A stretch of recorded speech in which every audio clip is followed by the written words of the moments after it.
Hola a todos, bienvenidos al portal del Villegas, que nunca descansa salvo los domingos. Cualquier día, sea feriado o no, que no sea domingo, yo, salvo que esté ya muerto o me hayan abducido los extraterrestres, voy a estar haciendo este programa. Y recuerden, los que quieren ver esto en pantalla ancha y que viven en el sur de Chile, está la posibilidad de verlo en el canal de cable Tendencias Prime de GTD y Manquehue Telefónica del Sur. El canal es el 31 y el 481. Tienen opción de ver ahí el programa. Y dicho eso, voy a pasar a los temas de hoy. Ayer el director de Canal Nacional, Jaime de Aguirre, quien se vio en la obligación, que a nadie le gusta, por supuesto, de echar a un grupo de personas, no muy numeroso, pero eran una media docena de personas, incluyendo gente conocida, periodistas del área noticiosa, etcétera. Dio algunas explicaciones, dijo una cosa bastante obvia, ¿no? Que el canal no puede sino hacer este tipo de cosas para poder seguir funcionando. Y seguramente van a haber más despidos, y los han habido ya antes también. Ya hablamos de este tema, los canales tradicionales están repletos de gente, tienen una estructura muy pesada que se erigieron en momentos en que había plata para eso. Prácticamente la mayor parte de la publicidad se ha ido a los canales y eso ha cambiado por montones de razones, no las vamos a repetir, así es que se tienen que empezar a desembarcar de gente. Jaime de Aguirre mencionó la pena y la tristeza que le da a todo este asunto, y esto es una muestra más de cómo cambian los tiempos. Cuando yo era niño y escuchaba que alguien lo habían echado de alguna parte, se hablaba del sobre azul. Quizás los más viejos se acuerden de eso, le llegó el sobre azul. Ignoro el origen de eso, de que el sobre fuera de color azul. Simplemente uno le llegaba un sobre y estaba despedido. Good night. Después se puso de moda una frase aterradora. Cuando a uno lo llamaba la secretaria del gerente y le decía que el gerente te estaba invitando a tomar un cafecito a su oficina. Muchas veces ese cafecito, esa invitación eran los viernes en la tarde, día que se elige siempre para echar a la gente. Y uno ya podía adivinar que probablemente el cafecito era para decirnos esas frases típicas. Pucha, te dejamos en libertad de acción, ha sido fantástica tu colaboración, pero lamentablemente, etcétera, etcétera. Ahora, en cambio, se derraman lágrimas, ahora se manifiesta profunda tristeza. Estamos en tiempos más emocionales, más cariñosos, entonces a uno le meten el cuchillo, pero con una sonrisa en los labios, para que no sea tan doloroso. En fin, una cosa que no cambia nunca así es la reacción del resto de los empleados de las empresas donde se producen más de 2 o 3 despidos. Entonces ya se empieza a hablar de despidos masivos y los órganos sindicales presentan algún tipo de protesta o reclamo, no por amor a los despedidos, sino que por amor a sí mismos. Temen que la próxima pasada les toque a ella, entonces tratan de poner un dique de contención con una defensa lo más intensa y fuerte posible de los ya despedidos. Ese es un ritual que todos hemos visto 1.000.000 de veces. En el plano internacional, antes de volver a Chile, en los próximos días, en unos días más nada más, van a haber elecciones de la Cámara Baja, algo así como la Cámara de Diputados, podríamos decir, de Chile, en Estados Unidos. Y hacía muchos años que no se veía una elección donde se jugara tanto. Esto no es una simple elección donde los distintos condados o estados de Estados Unidos deciden la gente que entre el republicano y el demócrata van a elegir a este o el de más allá por cualquier razón.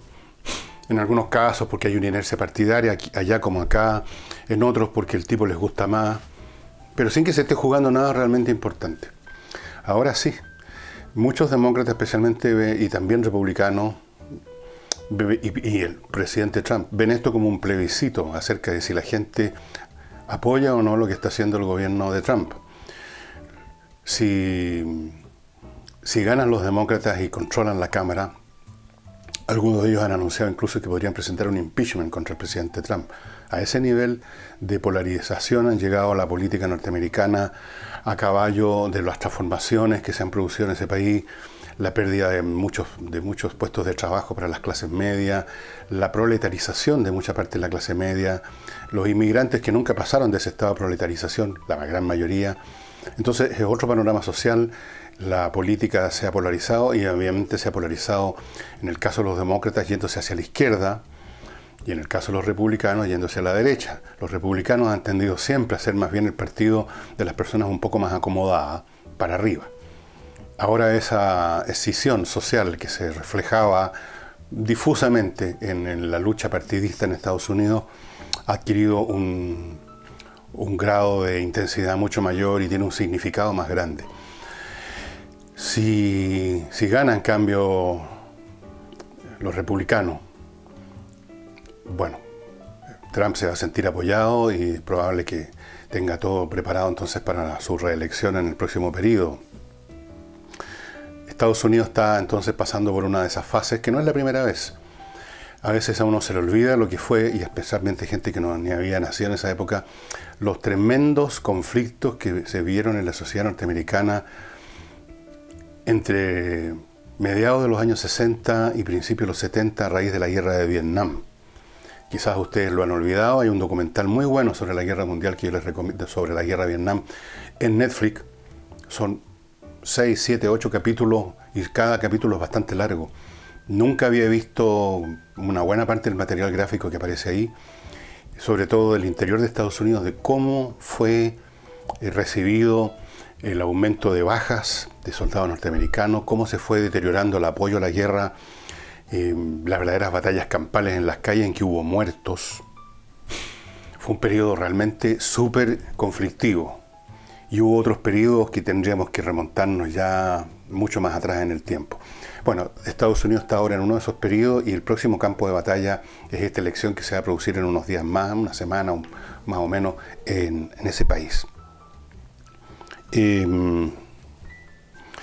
A propósito del tema de la educación, de los jóvenes que arrojan bombas Molotov, de estos niños que aparecen en overol blanco y echan benzina en la cara, y todos esos actos que motivaron el envío de este proyecto, esta iniciativa que se iba a llamar Aula Segura, que cambió de nombre y fue aprobada con un montón de indicaciones de la oposición y diluyendo varias cosas.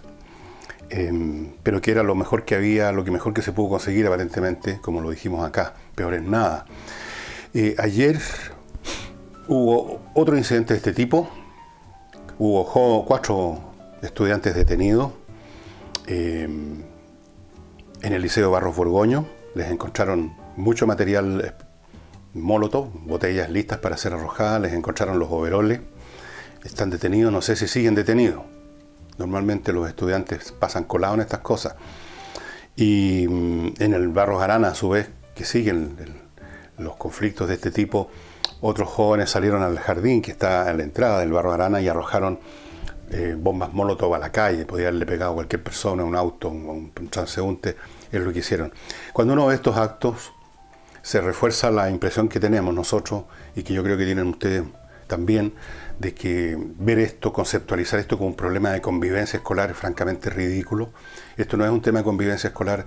Los que hacen estas cosas están fuera de ese territorio de la convivencia escolar. No es un tema de mala conducta del niño que tiene problemas en la casa y lo manifiesta en el colegio, o que no se entiende bien con su compañero de curso o con los profesores. Esto está mucho más allá de eso.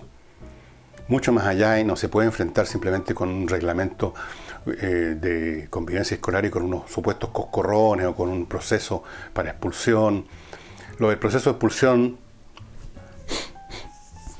está un poquito más en sintonía con los hechos, pero como les digo, aquellos que siguen viendo esto como un problema de convivencia escolar y luego predican esto de que tienen que haber soluciones integrales que nunca explican en qué consisten, o hablan del acompañamiento, otra frase que suena muy bien, suena cariñosa, pero no significa nada. Debieran ponerse ya, echarle una mirada a la realidad y darse cuenta que aquí estamos frente a una situación en la cual una parte, una fracción, probablemente muy pequeña, de las cohortes juveniles, de las personas menores de 20 años, digamos, hasta los 12, 13 o 14, están en una postura completamente distinta. No todos andan con overoles arrojando benzina, pero esa es solo la parte más extrema de un iceberg que tiene varios planos, llamémoslo de combatividad, llamémoslo de disposición a tomar colegio o hacer todas estas cosas o atacar a un profesor. Todo eso, toda esa pirámide de la cual la puntita son los que arrojan benzina a la cara y amenazan con algún día prender un fósforo, todo eso es algo más que una minoría casi imperceptible. Son bastantes más y refleja los climas que se han producido en Chile, sembrados por nuestros políticos, muchos de ellos. Otros vienen por procesos sociológicos y psicológicos, por lo tanto, de largo aliento, que vienen desde la época del gobierno militar. Y esas cosas nos enfrentan con un reglamento escolar. Como dice el refrán, a grandes enfermedades, grandes remedios, y aquí no vemos ningún gran remedio. No vemos ni siquiera una aspirina. Antes de continuar, les recuerdo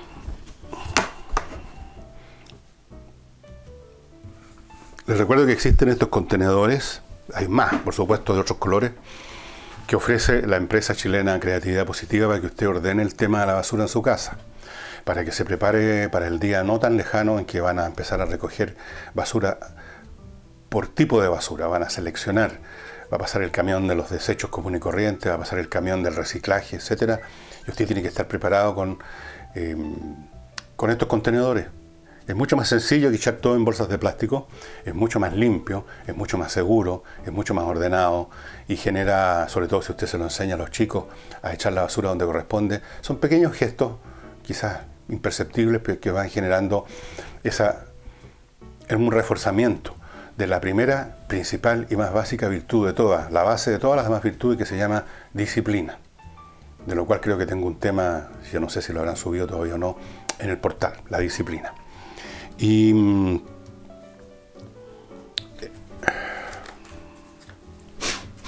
el plano político, ahora me gustaría entrar a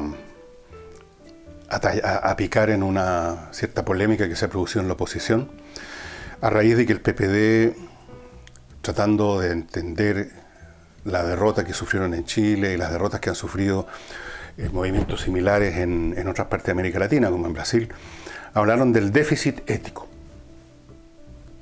Suena bien, ¿eh? El déficit ético. Que en el fondo es una variante de la teoría de la mala conducta del señor Tellier. Es decir, aquí no hay un problema de que gobernaron mal, de que dejaron la crema en la economía, de que estancan los países, que se exaltan las pasiones, que aumentan la conflictividad. No, aquí es un tema de déficit ético, que es una forma además elegante, una forma manicurada y maquillada de decir robo y corrupción, que han existido y existen, por supuesto. Y aquí son todos culpables, o en gran parte, me refiero con todo, a todos los partidos tienen sus chicos malos, digamos. Entonces, a propósito de esta expresión, de este diagnóstico del PPD, saltó el señor Maldonado, el presidente, quien preside el Partido Radical, y dijo que no, que los déficits están, dijo, en la política, son factores políticos y sociológicos. Esto suena más profundo, ¿verdad? Luego entró al detalle, dijo que aquí había un tema con la gestión de la alianza, no especificó exactamente a qué gestión se refería, a la gestión de las reformas, que habrían sido mucha cantidad. Otra forma elegante de decir de que trataron como un niño chico de tenerlo todo al tiro, de un golpe, sin ver, con un poquito de inteligencia se ven las cosas, ¿no? Se ve cuál es la capacidad logística que se tiene en términos del aparato estatal, de la capacidad promedio de los empleados de fiscales, de la capacidad de compromiso de sus propias militancias, de la disposición del país. Esas son las cosas que se miden. Y en todos los países esos factores son bastante deficitarios por lo general. Y por consiguiente cualquier gobierno inteligente va cosa por cosa, suavemente, despacito, para tratar de que los medios se adecúen a los fines. Esto de tratar de hacer una especie de revolución al vapor, con 5 o 6 reformas importantes de un golpe, fue una tontería de de la nueva mayoría. Bueno, a eso se refiere Maldonado. Habla también de... dice que la sociedad ha cambiado mucho. No te puedo creer, Maldonado. Pero después de todo este análisis de que la sociedad ha cambiado mucho, de que las gestiones fueron malas, se da una vuelta carnero y vuelve el viejo recetario de la izquierda y dice, el país lo que necesita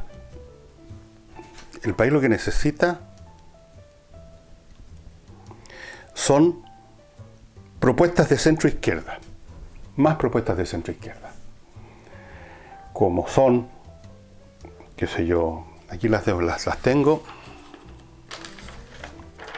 más Estado, cambio en el sistema de pensiones, más seguridad ciudadana, aunque también dice, o sea, como un agregado hacia al final, más seguridad y crecimiento de empleo. Yo creo que el cambio que ha sufrido nuestra sociedad tiene una consecuencia opuesta a la que está predicando Maldonado. No necesita más centroizquierda, sino que necesita menos. Este ya no es una sociedad como la que mencionaba Salvador Allende, el obrero del hierro, del carbón y del salitre, los campesinos, todo ese mundo, por un lado los campesinos con una pala, por otro lado los trabajadores, los obreros con la cara negra, el carbón, por otro lado los del salitre, que ya ni siquiera casi existe esa industria. Todo ese mundo fabril, victoriano, de fábricas con grandes chimeneas echando humo, con campesinos, aguascazos trabajando la tierra, todo ese mundo se acabó hace mucho rato.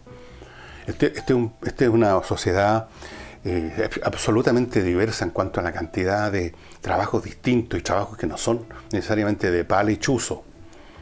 Y ese mundo totalmente distinto, como lo han probado, como lo prueban las múltiples encuestas que sí van a cosas más de fondo, que preguntan sobre los problemas que la gente considera en la lista del más importante al menos importante, los temas que interesan a la gente. Todo eso demuestra que esta sociedad necesita menos centro-izquierda, o sea, menos fórmulas de izquierda, necesita menos Estado, no más Estado. Pero aquí hay una especie de reflejo condicionado que no lo pueden evitar. Pueden tener cierta claridad, cierto pálpito que la sociedad ha cambiado, pero cuando llegue el momento de dar una receta, caen en lo mismo otra vez. Pues aquí tenemos, lo voy a volver a leer. ¿Qué es lo que necesita el país? Más centroizquierda, más Estado, un cambio en el sistema de pensiones, como estar escuchando a estos señores que salieron a desfilar por la AFP. O sea, aunque también, dice Maldonado, aunque también a la cola de toda esta lista, que parte con el Estado, crecimiento. Así a la rápida, crecimiento. No explica cómo se asocia el crecimiento con políticas tributarias o políticas laborales, reformas laborales y toda la capacitación. No, simplemente más crecimiento como algo que se invoca con una vara mágica. Pero al final de la lista nomás, ojo. Recordemos que durante el gobierno de la nueva mayoría esa falta de prioridad que se le dio al crecimiento económico fue expresada muchas veces. La propia presidenta Bachelet alguna vez molesta ya de que no se le mencionaran tanto las cifras, que no importan tanto las cifras. De hecho, en las personas de esas tendencias que favorecen las transformaciones profundas, aunque no lo digan a veces públicamente porque suena pésimo, para ellos lo importante son los cambios, aunque quede la crema en la economía. Después ya verán eso. El problema, primero hay que resolver, como me decía primero, compañero, hay que resolver el problema del poder. Después vamos a ver el resto de las cosas. Para las izquierdas, la economía es el resto de las cosas. Primero hay que resolver el tema del poder, o sea, atornillarnos nosotros arriba, destruir la capacidad de las oposiciones para hacer oposición, eventualmente, si viviéramos en otra época, tuvieran poder absoluto, liquidarlos, establecer una nueva mirada, un nuevo evangelio sobre el mundo, un nuevo discurso políticamente correcto del cual nadie se puede apartar. Y después de todo eso, veamos si podemos componer la economía a la fuerza. En fin, todavía no reconoce ninguna persona de la izquierda, o al menos públicamente, quizás en la privada lo hagan, que el mal resultado político últimamente de los progresismos en Chile, en Brasil, en todos lados, tiene que ver con la mala gestión económica. Y la mala gestión económica tiene que ver con fórmulas que no funcionan. El socialismo, yéndome al extremo para hacer el punto, el socialismo puro, la idea de que el sistema basado en la persecución del lucro por algunos y la necesidad por parte de otros no funciona y que hay que instaurar una economía basada en el control central de la economía planificada, con propiedad estatal de la mayor parte o todas las empresas, pero por lo menos las más grandes. Eso ya se ha probado hasta el cansancio que no funciona, simplemente no funciona. Y no lo quieren entender. Y una y otra vez vuelven al mismo evangelio, fracasado. No quieren aceptar que incluso cuando esa fórmula socialista se lleva a cabo en forma diluida, porque aquí en Chile obviamente que durante el gobierno de la señora Bachelet no se expropiaron industrias, ni siquiera se habló de eso. Algunos hablaron sí de nacionalizar, algunos jóvenes del Frente Amplio de nacionalizar eso que llaman desde tiempos inmemoriales las empresas estratégicas, concepto en el cual puede entrar hasta un buque manicero llegado al caso, depende de la voluntad del secretario general en un momento dado. No llegaron a ese extremo, pero en su lenguaje, en sus medidas tributarias, en su mirada satanizante acerca de los empresarios, desde el primer día de ese gobierno, recuerden, hay que meterle la mano en el bolsillo a los ricos. Bueno, los ricos decidieron dejar de invertir. La economía se paralizó. Creció al 1,5%, 2%, así crecía. Se perdieron el empleo. Ya familias que tenían 2 o 3 empleos se quedaron con uno solo. Y se empezó a producir una parálisis que fue la que condujo a la derrota electoral. Pues sí, ya esto lo hemos visto 1.000.000 de veces. La gente temió que con el señor Guillé eso iba a empeorar todavía más y íbamos a terminar acercándonos cada vez más al modelo, llamémoslo modelo venezolano, del cual tenemos conocimiento pleno. Y si uno no lo tiene, yo vuelvo a decir, converse con cualquier venezolano que está atendiendo en las bombas gasolineras, que hay bastantes ahí, gente muy amable, trabaja muy bien, pregúntele cómo está la cosa en su país, por qué se vino, no habrá sido porque estaban contentos en su propio país. Pero no lo mencionó Maldonado. Maldonado habló simplemente de esta cosa sociológica y política, sea una cosa etérea, un poco etérea, o que los cambios eran maravillosos los cambios, pero se nos pasó la mano, nos fuimos muy apurados, podíamos haber ido más despacio, qué sé yo. Y así es que volvemos una vez a la casilla inicial. Esto es una historia que se repite una y otra vez, como los cuentos para niños, siempre la Caperucita Roja le pasa lo mismo, siempre lo mismo. Se habla de autocrítica, se habla de unidad, nunca hay autocrítica, nunca reconocen, porque no pueden reconocerlo, porque está en el meollo de su doctrina. Es como que un cristiano dijera al día de mañana, no, yo no creo que Jesucristo haya sido el Hijo de Dios y que resucitó al tercer día. Si dice eso, deja de ser cristiano automáticamente.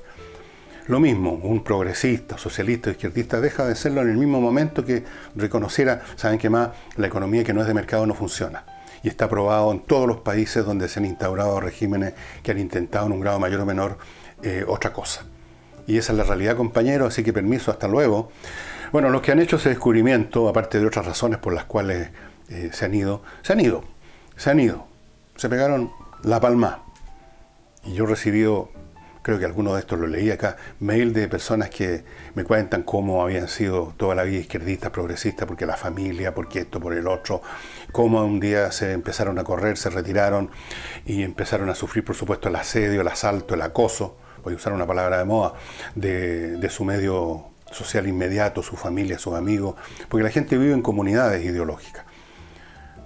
La gente que es como ser partidario del Colo-Colo, la Chile, es formar parte de una tribu. Entonces salirse de la tribu es bastante difícil. Aunque les voy a contar, porque me consta con nombre y apellido que varios miembros de esa tribu, de los más elevados cargos, los caciques de la tribu de la izquierda, votaron por Sebastián Piñera. Les diera los nombres, ustedes se tiran por la ventana, no lo podrían creer. Por supuesto yo no lo voy a dar jamás, de los jamases. Y ahora quiero entrar al tema OVNI, porque les tengo una novedad. Ahora sí.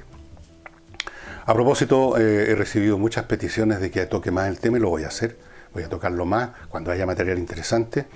Y les cuento que recibí un mail de una persona que considera que esto de creer en los ovnis es una... No lo dijo así, pero que es una tontera. Y me dio una serie de argumentos que a mí me parecieron equivocados. Le contesté y le expliqué por qué me parecían equivocados. Él insiste en que no, en que sí, en que no. Pero yo le quiero decir a él y a todos los demás que este tema ya no es cuestión de discutirlo en un plano especulativo. Antes de que los hermanos Wright volaran por primera vez en la historia de la humanidad una máquina más pesada que el aire, cosa que ocurrió en 1905, Antes de eso, cuando no se había probado, no había evidencia empírica, tenía sentido discutir sobre esto. ¿Será posible? ¿No será posible? De hecho, poco antes que los hermanos Wright hicieran volar su máquina voladora, un señor escribió un libro completo para demostrar que no se podía. Y dio una serie de argumentos, incluso con matemáticas. Para que vean ustedes. Pero una vez que empezó una máquina a volar, ¿habría tenido sentido seguir discutiendo acerca de si es posible o no volar cuando ya se veía? Hay una evidencia empírica y que sí. Bueno, en el caso de los ovnis, tenemos evidencias empíricas. No tiene sentido discutir que el universo es demasiado grande, que cómo van a llegar acá, que la velocidad de la luz no se puede superar, que esto, que el otro. Eso no tiene sentido porque hay evidencia empírica. La discusión tiene que estar en ese plano ahora. O uno cree en esa evidencia empírica, o sea, a uno le parece suficiente y dice sí, esto es real y no hay más que hablar. O uno le parece irreal dicha prueba física, material, visual, o lo que sea. Y dice, no, esto no me convence, esto puede ser otra cosa, puede ser, como dicen siempre en Estados Unidos, un globo meteorológico, o el planeta Venus, o gases de un pantano. Lo que ustedes quieran. Pero está en este plano el tema ahora. Y yo les quiero mostrar algo. Yo les voy a mostrar hoy día algo. Y les cuento la historia. Un guardia de seguridad en el año 2008, y también al año siguiente, porque volvió a suceder, que trabaja en un pueblo chiquitito de Turquía, que está casi a la orilla del mar de Mármara. El mar de Mármara está entre el estrecho de los Dardanelos y el estrecho que conduce al Mar Negro. Esa zona se llama Mar de Mármara. Y una noche con una cámara, no con un teléfono celular que no tiene zoom, con una cámara que tiene zoom, no son muy potentes, pero tenía zoom, captó lo que ustedes van a ver en unos momentos más. Esas imágenes no fueron hechas públicas de inmediato, sino que estuvieron siendo investigadas largo tiempo, a ver si era una fabricación hecha con un procesador de imágenes, si era fake news, digamos. Y fue investigada, fue por atrás y por delante, y finalmente se determinó, cosa que uno puede incluso a primera vista, viendo las imágenes, darse cuenta que es el tipo de imágenes que da una cámara, que es una imagen real, el tipo de imagen que da una cámara que uno está sosteniendo en las manos, que todo se mueve, la poca definición que se produce cuando se activa el zoom. Ya. Pero fuera de eso se investigó, y lo que ustedes van a ver entonces, sin comentarios, se lo ofrezco en este momento.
¿Ya lo ven? ¿Ya lo ven? Díganme ustedes qué es eso que vieron ustedes en pantalla. ¿Qué es eso? Hay el video original que está en distintos sitios de YouTube, de internet, digamos, ha sido visto por mucha gente, pero no por toda la gente. Hay muchas personas, quizás ustedes, muchos de ustedes, probablemente la mayoría de ustedes nunca se han molestado o no les interesa el recorrer sitios específicos dedicados a este tema.